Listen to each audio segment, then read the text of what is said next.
basis of all diseases.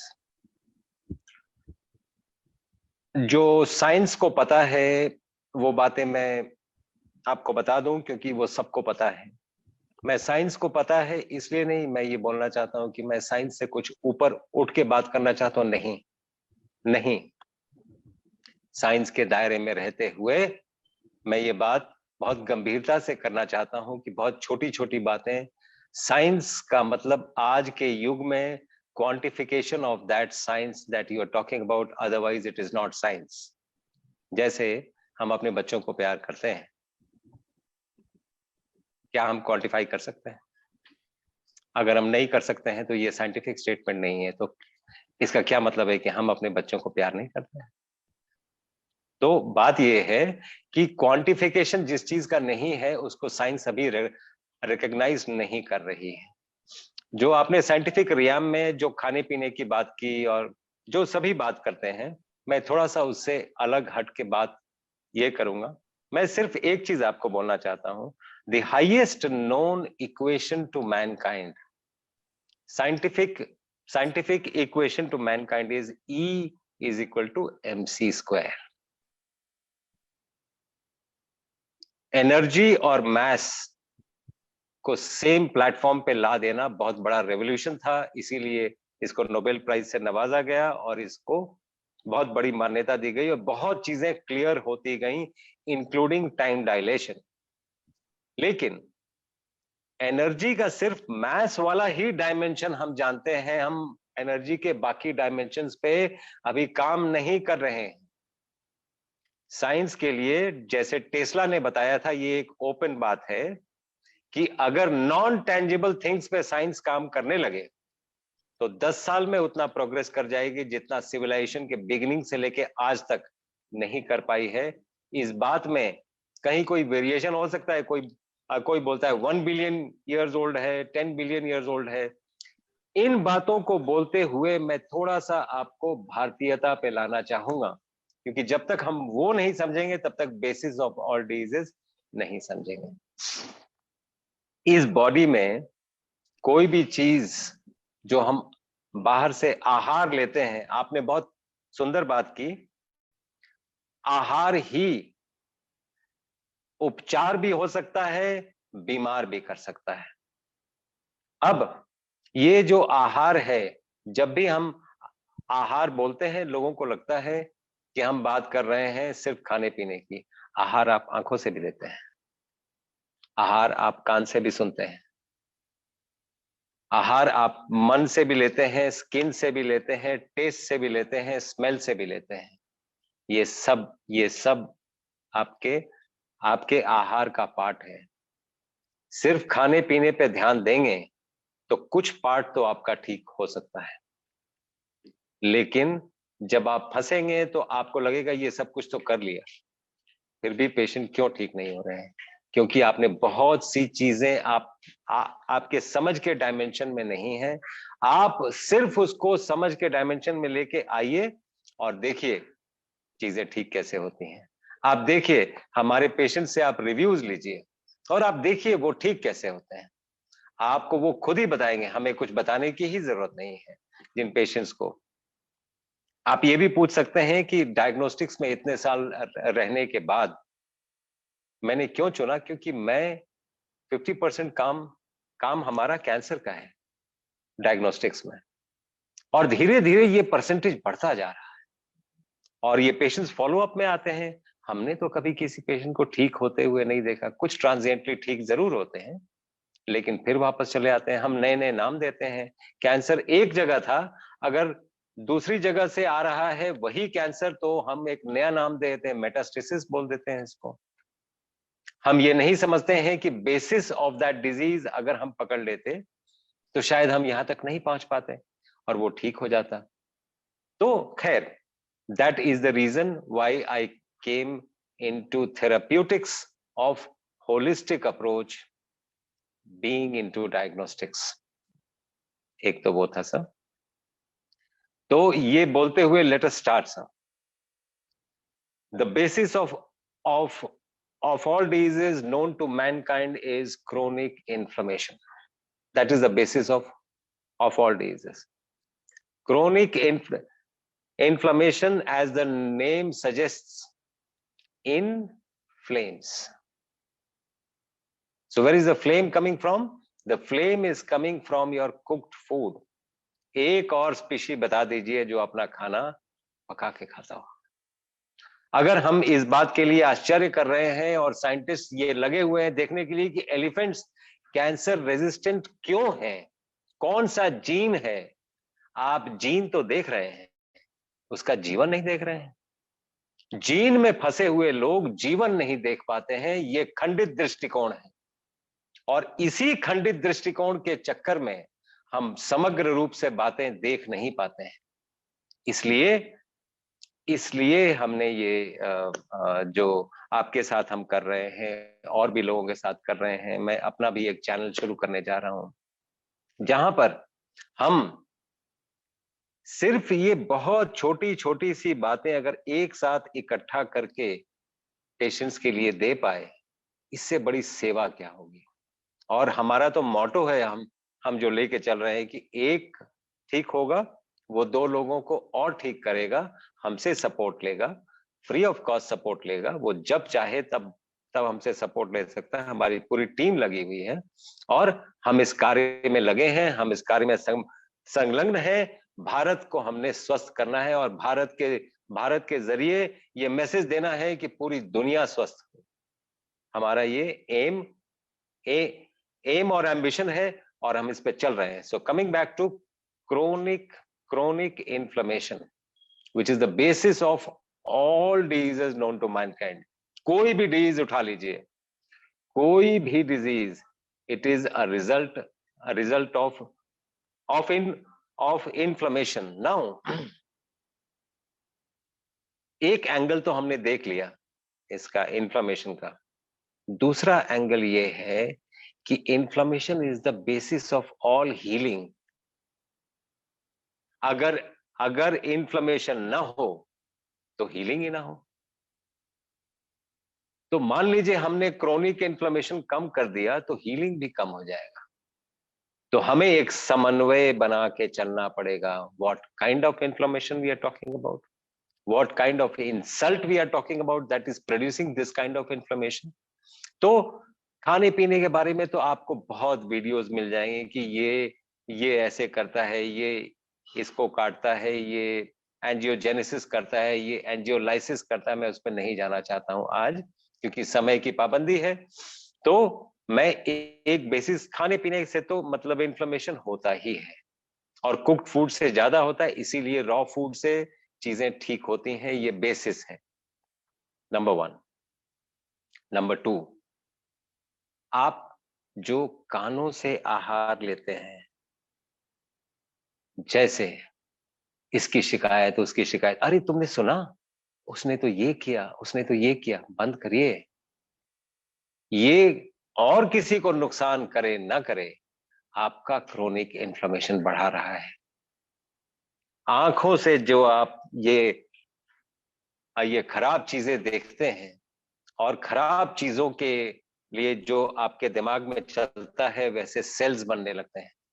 आपको मैं एक बात बताता हूं, जब तक, इसलिए मैं भारतीयता पे आ रहा था कि जब तक हम स्थूल शरीर की बात करते रहेंगे तब तक हम वो डिजीजेस पकड़ भी नहीं पाएंगे, उनको रिवर्स भी नहीं कर पाएंगे, स्पेशली कैंसर। हम कुछ भी नहीं कर पा रहे हैं कैंसर का। पूरी दुनिया में लोग लगे हुए हैं, पूरी दुनिया में डिफरेंट अप्रोचेस, ये है, ये मतलब होलिस्टिक अप्रोच है, ये कोई भी वहां तक पहुंच नहीं पा रहा है। शायद उसका बेसिस आज मैं उजागर करने वाला हूं। देखिए, कैंसर को रोक देना अपने आप में मिरेकल है। सब लगे हुए हैं, कोई रोक नहीं पा रहा है। कैंसर को रोक देना ही मिरेकल है। रोक के यू टर्न दिलवाना मिरेकल इन मिरेकल है।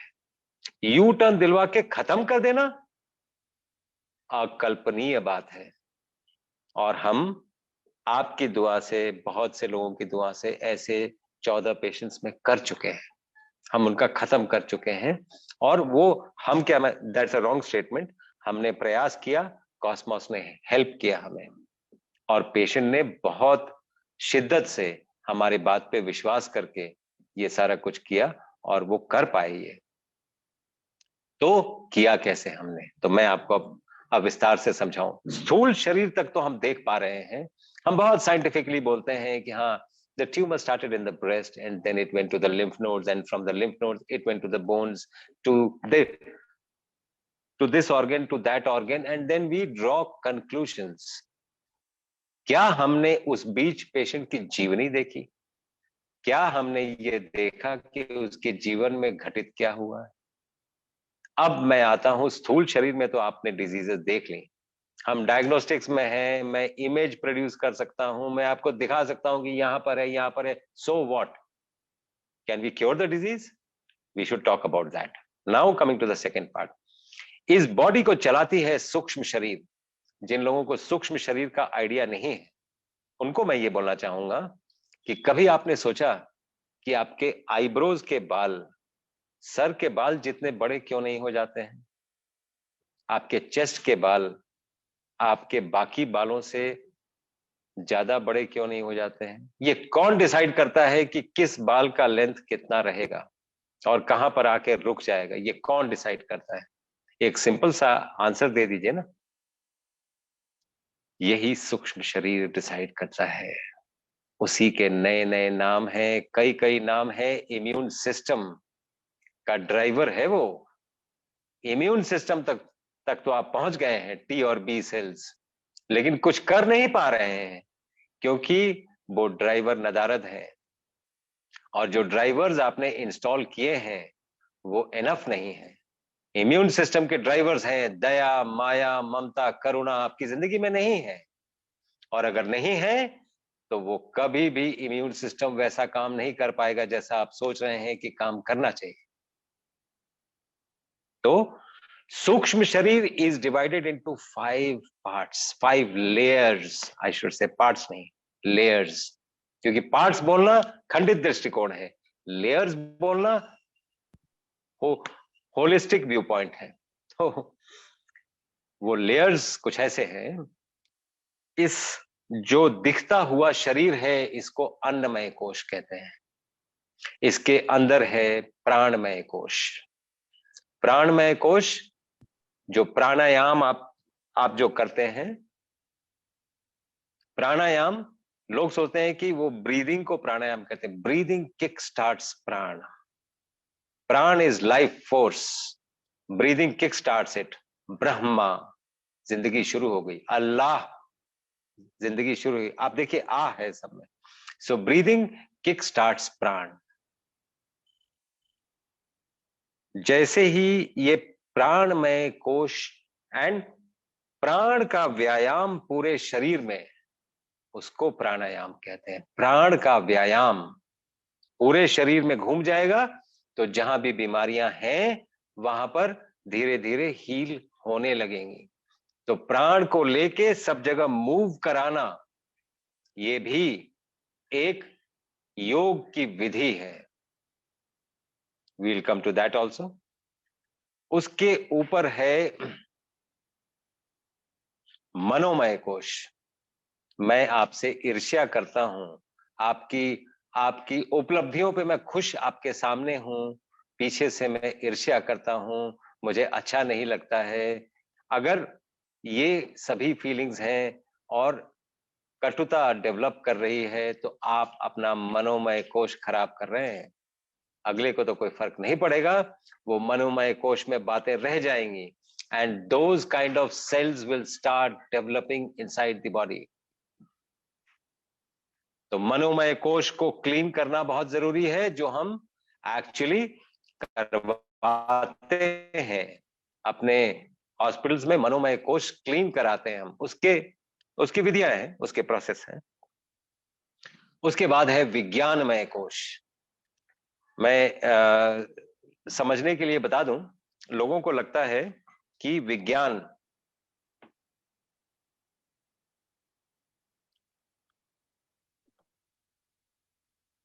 साइंस है।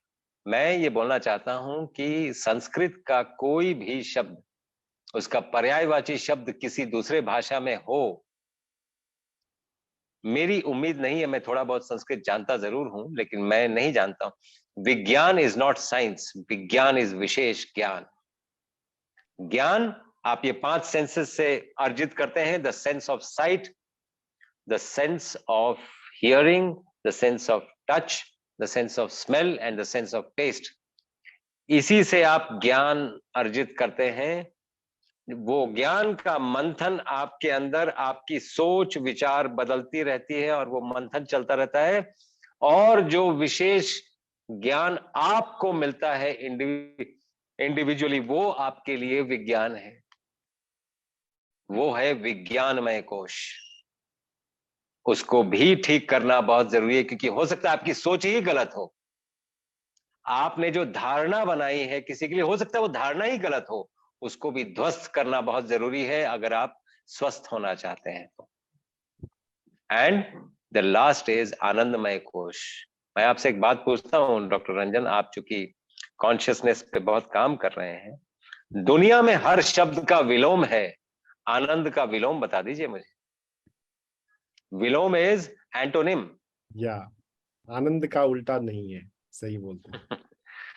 ऐसा कोई शब्द आज तक बना नहीं जो आनंद का विलोम हो, इसलिए आनंदमय कोश। तो मेरे बोलने से वो नॉन डुअल है, आनंदमय कोश नॉन डुअल है। और हमारी सोच जो है वो वहां तक पहुंच गई है कि हम आनंदमय कोश को कैसे क्लीन किया जाए और कैसे वहां तक पहुंचा जाए। क्लीन करना तो बहुत दूर की बात है, वहां तक पहुंचा कैसे जाए, हम इसी में पाइनियल ग्लैंड का सहारा ले रहे हैं, जो हम लास्ट टाइम बात कर चुके थे।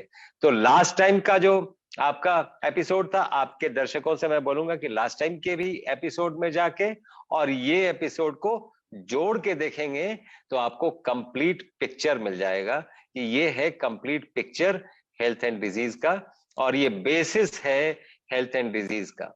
जी जी सर, मैं बस यही एक छोटी सी बात ये कह के आपको हैंड ओवर करता हूं। छोटी बात बोलते बोलते बहुत बड़ी हो गई और बहुत टाइम भी लग गया। जी। तो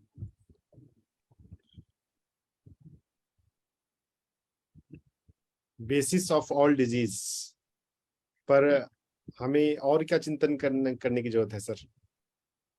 इसमें ये तो एक स्मॉल इंट्रोडक्शन था। मैं थोड़ा सा 5 मिनट पॉज करके आपको अगर कोई प्रश्न पूछना हो, जो कि नॉर्मली लोगों के प्रश्न होते हैं, आपके मन में आएंगे, वो आप पूछेंगे, then we go to other things जो मैं बोलना चाहूंगा। जी, अगर कोई प्रश्न है तो मैं आपको जवाब देने के लिए भी तैयार हूं sir.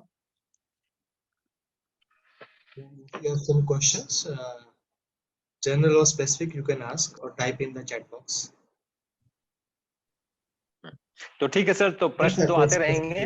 Yes, we will take the question in the answer. ठीक है सर, ठीक है। तो डॉक्टर रंजन सर, मैं ये आपसे, चूंकि आप भी कुछ इससे मिलता जुलता बहुत कुछ आप भी कर रहे हैं और आपको साधुवाद है उस बात के लिए भी, तो अगर आपके कोई स्पेसिफिक प्रश्न हो, बिकॉज वो बहुत सोचने वाले प्रश्न होंगे, तो भी मैं वो। कोई प्रश्न नहीं है सर, बस ये है कि जो आनंदमय कोश और विज्ञानमय कोश, मनोमय कोश, इसकी जो अंडरस्टैंडिंग है, ये मेडिकली बायोलॉजिकली हम कैसे ट्रांसलेट करें, उसके अंडरस्टैंडिंग को कैसे हम अपने, जब कोई हेल्थ से सफर जब कर रहा है तो वो कैसे करें, उस पर ही काम करने की और उसको सिंप्लीफाई करने की जरूरत है। बस उसी में आपका ये जो टॉक होगा वो भी सिंप्लीफाई कर देगा। तो जब उत्तर किसी चीज का ना मिले तो प्रश्न को ही उत्तर बना लेना चाहिए। उनसे आप अगर प्रश्न पूछते रहेंगे ज्यादा तो उसका उत्तर, जैसे मैं आपको एक एग्जांपल बताता हूं, ये एक पेशेंट, वो कभी भूलती नहीं है मुझे, वो बहुत ही अच्छी लेडी, उसको कैंसर ब्रेस्ट था, उसको स्टेज 4 कैंसर तक वो चली गई थी, उसको 8-9 महीने लगे हमें, उसको हमने कहा से बिल्कुल कैंसर फ्री हो गई थी वो। अभी मान लीजिए 8 सितंबर को कैंसर फ्री हुई, जैसे पेट सीटी किया हमने, पेट सीटी में कहीं कुछ भी नहीं आया, स्टेज 4 से यहाँ तक पहुंचना ही बड़ी बात थी। आप विश्वास करेंगे कि 15 डेज में she died on 23 September, she died. अब ये प्रश्न खड़ा उठ जाता है कि क्या हुआ, स्टेज 4 कैंसर भी खत्म हो गया, सब कुछ खत्म हुआ, हुआ क्या? उसके हस्बैंड ने डिवोर्स कर दिया उसको और 15 डेज के अंदर उसके प्राण पखेरु उड़ गए। इसको क्या साइंटिफिक बेसिस देंगे आप? कौन से ऑर्गन से जोड़ेंगे आप? कहां जाके आपको इसका उत्तर मिलेगा? मैं आपसे एक काउंटर क्वेश्चन करता हूं, how will you answer this? कोई है बेसिस? कोई सारे पैरामीटर्स नॉर्मल। इसलिए इसको सुधारना सबसे ज्यादा जरूरी होता है। अगर जीने की चाह खत्म हो गई, आप जो मर्जी साइंटिफिकली कर लें, जितना मर्जी अपने आप को जस्टिफाई कर लें, जितना मर्जी अपने पीछे अपनी डिग्रीज को रख के अपने आप को ऊंचा कर लें और ट्राई करें डिफेंड करने का, आपने सिर्फ एक ही काम ये नहीं किया, उसके इसको नहीं सुधारा। अगर इसको आप पॉजिटिव कर देते तो किसी भी बीमारी से वो खींच लेता अपने आप को, क्योंकि उसका इम्यून सिस्टम खींच लेता। तो ये जो बातें जो आज साइंस को नहीं समझ आ रही हैं या क्वांटिफाई नहीं कर पा रहा है, साइंस समझ रही है। मैं ये देख रहा हूं पिछले 10 सालों में साइंस जिस डायरेक्शन में बढ़ रही है, साइंस और आध्यात्म मिल रहे हैं, ऐसा लग रहा है मुझे, क्योंकि they are going towards that. आप नॉन डुअलिटी फिजिक्स में पढ़ाया जाता है, जो हाइसेनबर्ग्स अनसर्टेनिटी प्रिंसिपल है, उसका कंक्लूजन नॉन डुअलिटी है। तो ये जो बातें साइंटिफिक वर्ल्ड में निकल के आ रही हैं, ये कैसे आ रही हैं? वो ऐसे आ रही हैं कि साइंस ये रिकॉग्नाइज कर रहा है।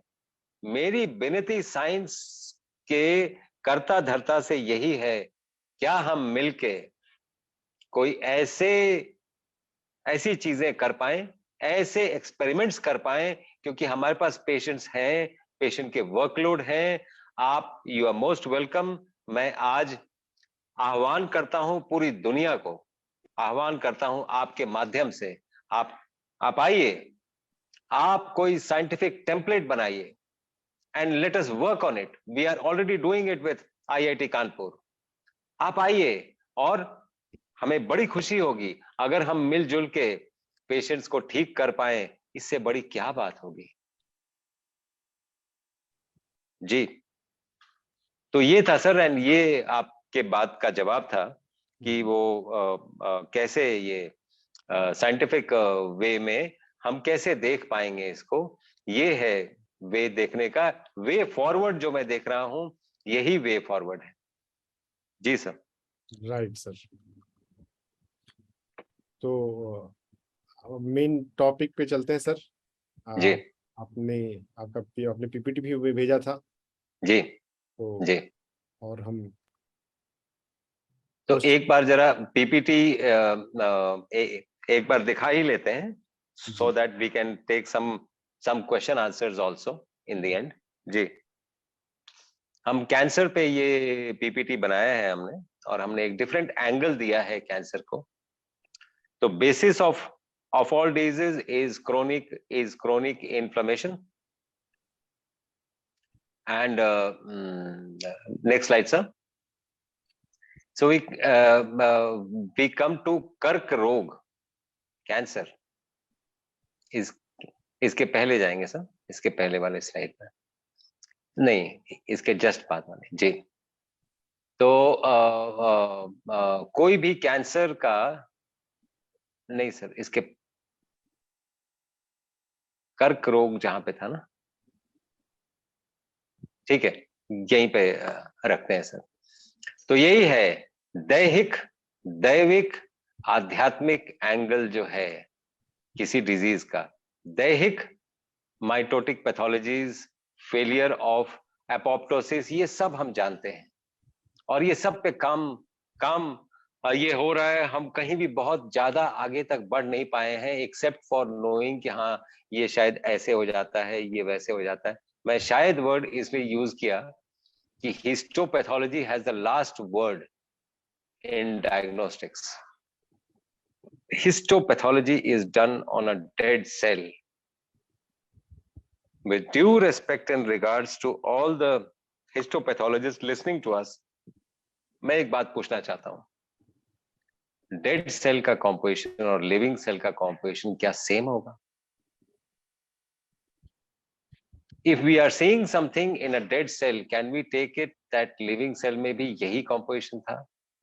ये ग्रे जोन्स हैं और हमें ये आंसर करने पड़ेंगे क्योंकि हम एक्चुअली कहीं पहुंच नहीं पा रहे हैं। तो मेरा मशवरा ये था, since I am into functional imaging, so functional imaging living cells पे होता है। इट इज अ लाइव, जो हम आपको हार्ट का पंपिंग ये दिखा रहे हैं, वो दिखा रहे हैं कि वो एक्चुअली हार्ट में वैसा हो रहा है। अगर हम बोल रहे हैं कि ये लिम्फ नोड में मेटास्टेज है, तो हम उस लाइव पेशेंट को बता रहे हैं कि हाँ उसके इस लिम्फ नोड में है। तो क्या हम लिविंग सेल्स पे कोई एविडेंस ऐसा पैदा कर सकते हैं ताकि हम देख पाए प्रोग्रेशन या regression of any disease? Is the grey zone which I wanted two point two the scientific community, ये माइटोटिक पैथोलॉजीज में। अब हम आते हैं दैविक। तो जो हमारी ये दृष्टिकोण, भारत एक योग का देश है, बाकी भोग भूमियां तो कई हैं। भारत एक योग का देश है। दुनिया का कहीं भी कोई भी योगी किसी भी पूजा पद्धति से बिलोंग करता है, भारत को आता है अगर योग की कोई बात होती है तो योग भूमि है भारत।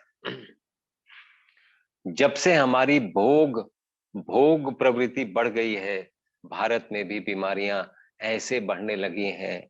क्या हम इस भोग को योग की तरफ मोड़ सकते हैं निरोग करने के लिए? Should be our motto, should be our mission. तीसरा, आध्यात्मिक।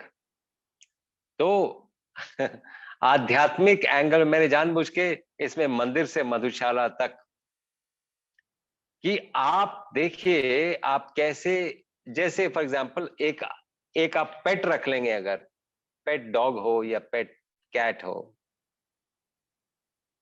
तो आपके कैंसर के चांसेस कम हो जाएंगे।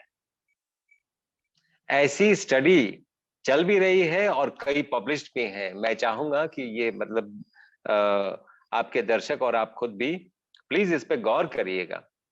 क्यों? आपने कभी सोचा कि पेट को आप अगर 2 बार भी मिलते हैं तो 2 बार बहुत ही पुचकार से मिलते हैं? वो जो पुचकार है वो आपकी बॉडी की केमिस्ट्री को चेंज कर देता है। और अगर कोई सेल्स इन सिटू बन भी रहे हैं, उस समय उस पुचकार से, उस केमिस्ट्री से खत्म हो जाते हैं। क्या आप पूरी लाइफ ऐसा क्यों नहीं कर सकते हैं? आप सभी को पेट माने, इसीलिए वसुधैव कुटुंबकम, इसीलिए भारतीयता की बात करता हूं मैं। किसी से नफरत क्यों करना है? हर एक को देख के प्यार उमड़ना चाहिए, ये स्थिति आनी चाहिए। और यकीन करें, अगर ये स्थिति आ गई तो हम किसी भी बीमारी पे विजय पा सकते हैं। कैंसर तो बहुत छोटी बीमारी होगी तब। जी, नेक्स्ट स्लाइड सर।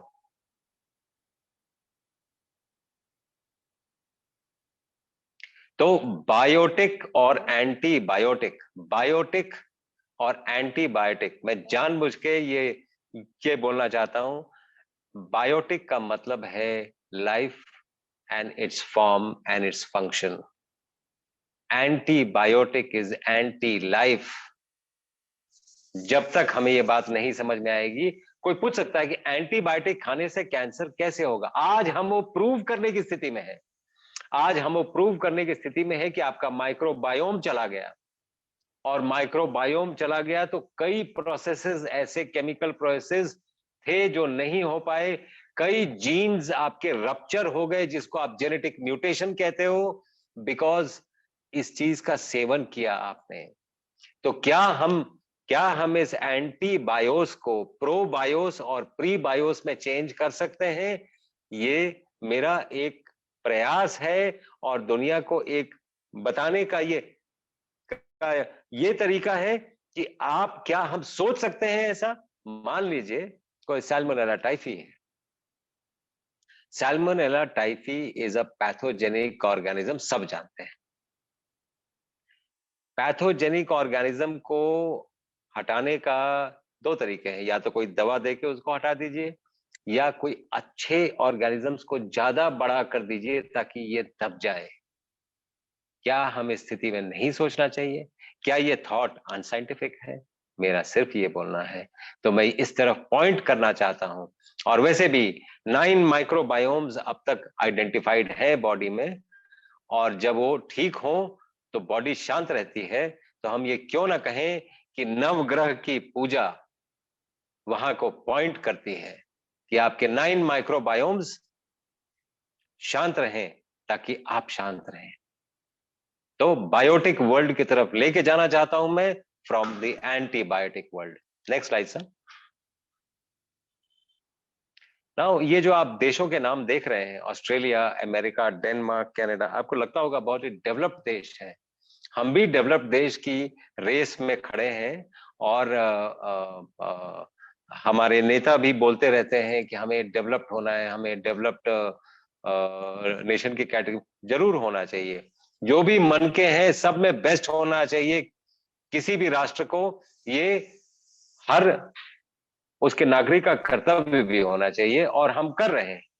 लेकिन क्या हमें कौन सी डेवलपमेंट की हम बात कर रहे हैं? ये जो आपको नाम दिख रहे हैं, ये ना अल्फाबेटिकल ऑर्डर में है, ना ये ऑर्डर में है कि यहां पर कैंसर सबसे ज्यादा होता है। क्या कोई कोरिलेशन है? I leave it to you as a food for thought. और ये मैं बोल के या नेक्स्ट स्लाइड पे जाना चाहूंगा कि आपका लाइफस्टाइल इसके लिए रिस्पॉन्सिबल है। सोचने जैसी बात है। Now the cancer definition, failure of mitotic pathology, we have discussed about it, and you must have brought so many people जिन्होंने बहुत डिटेल में इन सभी चीजों पे बात की होगी, इसलिए मैं स्किप कर रहा हूं। Next slide sir ji. Nixon was the उस समय वो प्रेसिडेंट थे यूएस के 1970 में, जब उन्होंने डिक्लेयर किया था वॉर ऑन कैंसर। वहां से लेके आज तक हम कहां पहुंच पाए हैं, ये हमें खुद से आंसर ये करना चाहिए, ये खुद से क्वेश्चन पूछना चाहिए, खुद से आंसर करना चाहिए। आपको आंसर मिल जाएगा। आई डोंट वांट टू से, बिकॉज उसमें ब्लेम गेम शुरू हो जाता है कि मैं ब्लेम कर रहा हूं, वो ब्लेम कर रहे हैं। बात वहीं तक है, ये कैंसर बढ़ रहा है, हमारे सोचने के बियॉन्ड से बढ़ रहा है। जी next slide sir. So surgery, chemotherapy, radiotherapy, ये साइंटिफिक डोमेन में this is the way how we deal with cancer, this is the way. लेकिन ये करने के बाद भी ना हम कैंसर रोक पा रहे हैं, ना यूटर्न दिला पा रहे हैं, ना हम खत्म कर पा रहे हैं। ऐसा अगर एक भी पेशेंट का साइंटिफिक वर्ल्ड में हो जाता है, उसको आश्चर्य से स्पॉन्टेनियस रेमिशन की तरफ दे के हम छोड़ देते हैं। वही ग्रे जोन है जहां पर काम करने की जरूरत है। उस बीच उसकी जिंदगी में क्या हुआ कि वो स्पॉन्टेनियस रेमिशन में चला गया। कुछ लोगों को जो होलिस्टिक अप्रोच के न्यूट्रिशन वगैरह के लोग हैं, उनको लगता है नहीं खाने पीने से हो गया होगा, खाने पीने से होता है। Then they form a formula कि नहीं खाने पीने से ही होता है, और वो आपस में लड़ते रहते हैं। मैं आपको एक समग्र रूप दे रहा हूं, ये समग्र रूप में हमें देखने की जरूरत है, और इस पे साइंटिफिक फोकस करने की जरूरत है, that where we are and where we should head. Next slide sir. Now the disease, gene mapping, genetic engineering, genetic mapping, सब कुछ करने के बाद 2012 में, मुझे 2011 में, gene is the basis of disease को शेल्व कर दिया गया, क्योंकि उसी समय एपिजेनेटिक्स भी आ गया, और उसी समय ये भी आ गया कि एक ही डिजीज में, जैसे कैंसर कोलन, दो पेशेंट्स को है with similar kind of lesions, if they both have cancer colon, the genetic mapping shows 6000 different kinds of gene in one, and 6000 different kinds sets of gene in the other. जो drug companies है वो 6000 पहले drugs बनाएंगी, इनके लिए वो अपनी life time में तो नहीं ले पाएंगे, तब 6000 अलग ड्रग्स बनाएंगी, मतलब इनके लिए फिर एक तीसरे का करें, तो ये संभव नहीं हुआ, इसलिए उसको शेल्व कर दिया गया। एंड ये देखने, इसीलिए उस समय एपिजेनेटिक्स आ गया। Gene is like a seed, seed से पेड़ बनेगा हमें पता है, उस सीड के ऊपर हम क्या चीज ऐसा डालें, जैसे अगर इस सॉइल में फेंक दिया जाए तो पेड़ बन जाएगा, अगर डेजर्ट में फेंक दिया जाए तो सीड ये खत्म हो जाएगा। Now what we need to understand, the seed was not important, the seed had a total blueprint to become a tree. The seed was not important, the external environment was important. That is called epigenetics. मैंने try किया कि इसी बहुत संक्षेप में आपके दर्शकों के लिए ये बता दूं, क्योंकि इतने हाई फाई वर्ड्स मैं नॉर्मल पॉपुलेशन के लिए नहीं यूज करना चाहता हूं। मैं ऐसा वर्ड यूज करना चाहता हूं जो वो समझ भी जाएं और टेक होम मैसेज के तौर पे भी ले जाएं कि we are here to help them. तो epigenetics came and this was shared. Next slide sir. So the immunotherapy is the latest, क्योंकि सभी लोगों ने ये रियलाइज किया कि हमारे वश का नहीं है, ना सर्जरी के वश का है, ना कीमोथेरेपी के वश का है, ना रेडियोथेरेपी के वश का है, शायद इम्यूनोथेरेपी के वश का है। तो now modern medicine is slowly recognising that immune system can actually do it. तो immunotherapy, although in a very very infant stage, nascent stage, but it is a good step forward. That is a good step forward. That the recognition that immune system can do it, because immune system is the God sitting inside you. आप उसको नाम जो भी दे दें, आपकी पूजा पद्धति जो भी हो, the God sitting inside you is called the immune system. Ji. So the way forward is, it's a mitochondrial disease. That means it originates in the mitochondria, which means आपके खाने पीने से ट्रिगर हुआ है। बीमारी जेनेटिक म्यूटेशन तक कैसे पहुंची है वो हम बात कर चुके हैं। ट्रिगर कैसे हुआ है? माइटोकॉन्ड्रियल डिजीज से। ये आपका जो खाना पीना है सुपरफिशियली ये ट्रिगर करता है डिजीज को। ये स्विच ऑन और स्विच ऑफ, जैसे ऑटो इम्यून डिजीज के बेसिस बहुत हो सकते हैं, switch on and switch off food करता है। तो failure of metabolism, treatment to restore metabolism and restore health should be the gain in the domain that we are talking about, the body. हम जिस spiritual domain की बात कर रहे हैं उसमें कैसे रिस्टोर करना है, हमने मैक्सिमम बात उसी पे की है। ये सब पे तो बहुत लोग बातें करते हैं, और हम ये सब पे अगर बात करेंगे तो बहुत बातें कर सकते हैं, आपका प्रोग्राम 10 घंटे तक खिंच भी सकता है। तो this is how I look at it as a way forward sir ji. So how to take a U turn, we have already discussed. How do we do it scientifically is the question yet to be answered. जी sir. Next. So आप अगर ये देखेंगे, whenever there is cancer there are cancer markers, tumor markers. Tumour markers ये हैं कि आप एक सेल से शुरू हुए थे sir.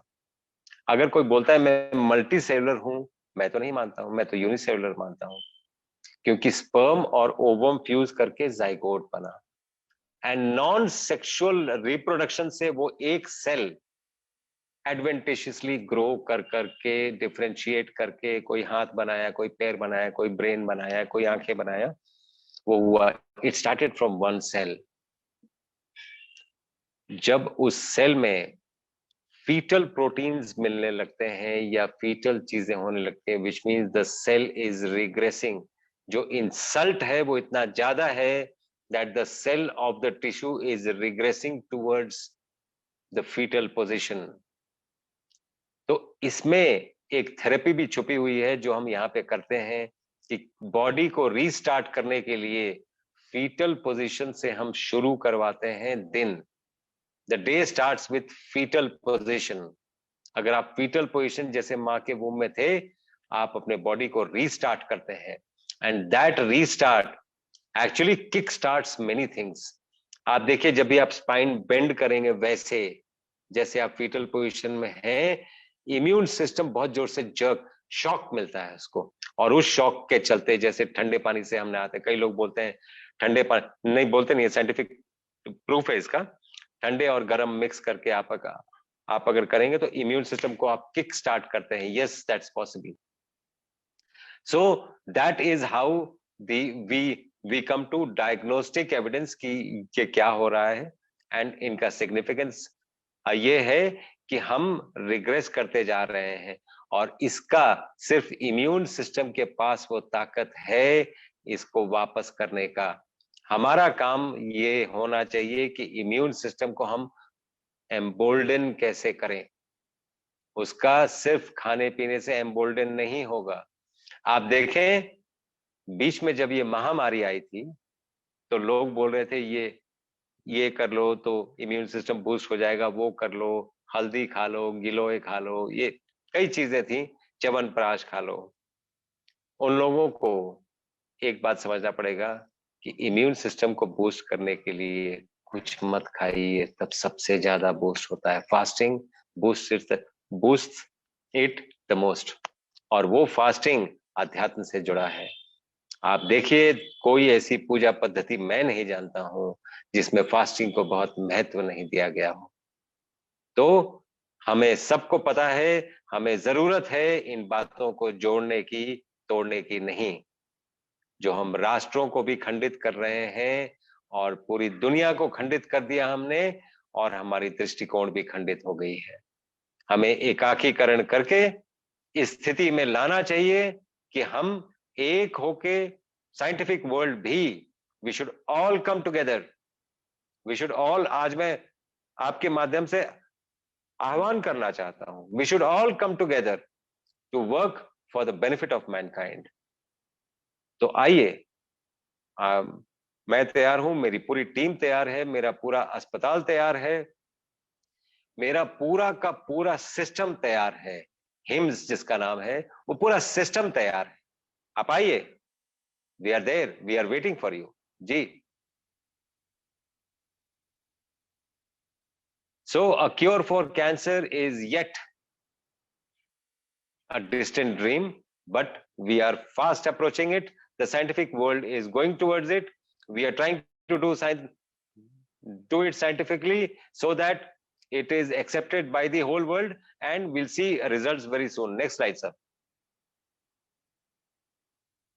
So the biggest enemy that is there, जो आपको रोकती है, is you yourself. आपको लगता है आप कर नहीं पाएंगे, आप ये सोच के चलें आप जरूर कर पाएंगे, आप जरूर कर लेंगे। जाते आते मैं एक लोगों को एक ये चीज मैं पूछना चाहूंगा, और आपसे भी पूछना चाहूंगा सर, कॉस्मिक ब्लिस है, कितने लोगों को पता है? उनको लगता है होगा थोड़ा बहुत, ये जरूर होगा, मैं विश्वास करता हूं। मैं आपको दिखाता हूं, डेमो देता हूं आपको, कॉस्मिक ब्लिस का डेमो देता हूं अभी क्योंकि दुनिया को ना जब तक डेमो ना दो बात समझ नहीं आती है। मैं आपको डेमो देता हूं, आप भी करें और जितने दर्शक वॉच कर रहे हैं वो भी करें, वो खुद देखें और वो खुद समझें कि कॉस्मिक ब्लिस क्या होती है और कैसे मिलती है, कितनी जल्दी मिलती है। आप अपना हाथ ऊपर कर ले सर। ये जो वर्टिकल लाइन देख रहे हैं, ये एक हॉरिजॉन्टल लाइन दिख रहा होगा, ये दोनों को आप एक लेवल में लाके मिला के यूं कर लें। आप देखेंगे हाथ ऑलमोस्ट इक्वल है, फिंगर्स इक्वल है दोनों तरफ। अब आप अगर कोई फिंगर्स बड़ा करना चाहते हैं, मान लीजिए आप उसको ऊपर उठाइए और 5 बार अपने मन में बोलिए, मेरे फिंगर्स को बड़ा कर दो।